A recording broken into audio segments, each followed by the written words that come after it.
Here in East London, there is an increasing problem with gang culture within the community.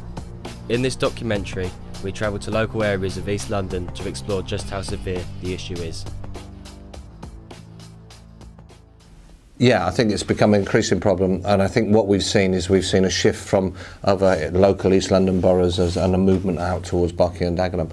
I think it reached a bit of a height about 2 years ago when we had a number of very violent incidents and culminating in a murder very close by. The gang culture is a reflection about the different communities that have moved into the area, and what we're finding more and more is that each of those communities, in terms of getting an identity, there are groups of young people who identify with violence and intimidation as part of their culture. And the frightening thing, it's becoming younger and younger. You're not just talking about 17 and 18-year-olds, you're talking about kids of 12 and 13 who are involved. And also at the far end, you're talking about much older people as well. And within any gang culture, as you probably know, there's a pecking order. And you rise through the ranks and you take on a role within that gang. And increasingly, it's much younger people who are taking on those roles.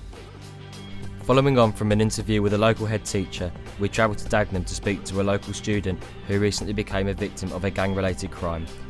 We asked him about the events that took place and how it has affected him physically and mentally. I don't really want to go out by myself, don't want to go anywhere, especially the few months after I didn't sleep at all, or I'll get 1-2 hours sleep and I'd wake up having nightmares as if it's going to happen again.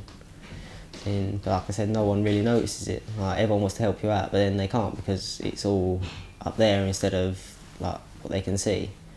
And everyone's trying to be there for you, but then in your head that you don't want them to, because you want to be by yourself. Like, after a traumatic event, you don't want no one to be there. You want to be by yourself, be alone from everyone, be away from the world. It was an unprovoked assault, and I was basically with a couple of my friends. And then, yeah, well, I can't go into things obviously because of some reasons. But yeah, and then it turned out I ended up getting stabbed just below my waistband on my right side, which then caused internal bleeding, which weren't found out till the next day, which I was almost discharged. It was luckily that I went to the right hospital, and they took me to a hospital a little bit further away, but then it specialised in sort of trauma events like that in the London hospital. And then, yeah, luckily they found out that after a few scans and stuff that I had blood on the inside of my belly, which was around 200 millilitres, so a little bit less than a Coke can's worth. And then, yeah, so then I had to have a surgery, which meant about a 7-inch scar down my belly, which from someone who's not confident anyway is, well, yeah, it doesn't help with anything at all. Yeah.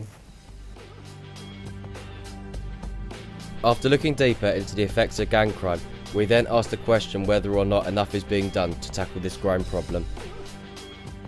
You can never say enough can be done, because unless everybody plays their part, we're never going to get on top of this. And you know, having a problem like this, you look upon approaching it from as many different angles as possible. Education is a hugely important part of that. Putting people on the right track, giving them the right information, morally guiding people. And lots of it is not so much within the classroom, because you can teach gang culture within the classroom. A lot of it is within counselling services. We've got youth workers coming into school, we've got behaviour support advice, we've got mentoring programs going on, we've got business mentoring programs going on. Anything that gives that individual and the individual you identify. You know, I'm not going to kid you, we know the kids who are on the verge of gang involvement. They can only do as much as they can. You can't see someone's holding, well, a knife or a weapon or anything like that, because, well, they conceal it, so it's hidden. But to be honest, I think there should be a punishment that makes them stop like doing it, because, well, it doesn't feel like there's enough being done at the moment, in my personal opinion.